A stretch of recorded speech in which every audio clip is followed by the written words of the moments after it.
Qindra familje në Shkodër që ka në përbërje persona me aftësi të kufizuar do të përfitojnë nga një sërm ndryshimesh ligjore, të cilat synojnë rritjen e mbështetjes financiare dhe lehtësimin e procedurave administrative. Sipas drejtoreshës së Shërbimit Social Shtetëror në Shkodër, Alma Mehmetaj, ndryshimi më i rëndësishëm ka hyrë në fuqi me 1 korrik 2026, me dyfishimin e pagesës mujore bazë për gjithë fëmijët me aftësi të kufizuar deri në moshën 18 vjeç. Në qarkun e Shkodrës, nga kjo masë përfitojnë 432 fëmijë, pavarësisht kategorisë së aftësisë së kufizuar. Duke filluar nga data 1 korrik 2026, dyfishohet pagesa mujore bazë për të gjithë fëmijët me aftësi të kufizuar deri në moshën 18 vjeç.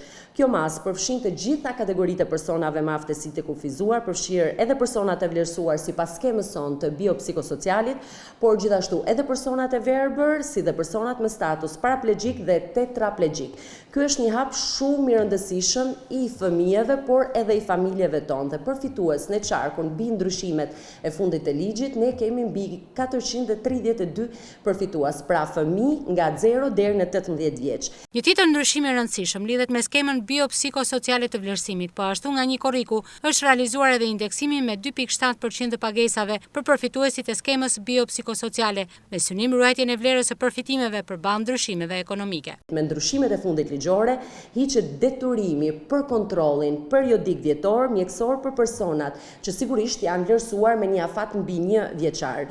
Deri më tani, për hir të vërtetës, këta qytetarë duhet të paraqiteshin çdo vit tek mjeku specialist për plotësimin e formularit të kontrollit vjetor dhe më pas ta dorëzonin pranë komisioneve tona shumë disiplinore të vlerësimit të aftësisë së kufizuar.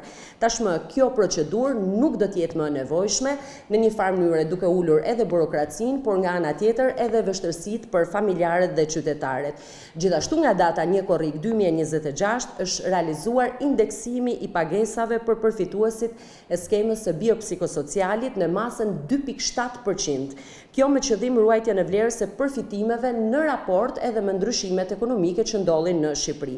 Një tjetër risi hyn në fuqi me 1 tetor 2026 dhe ka të bëjë me ndihmësit personal të personave me aftësi të kufizuar. Ndryshimet ligjore zgjerojnë të drejtën për njohjen e periudhës së kujdesit si periudhë sigurimi për efekt pensioni dhe përfitimesh të barrlindjes për të gjithë ndihmësit personal, jo vetëm për ata që kujdesen për personat me status paraplegjik dhe tetraplegjik.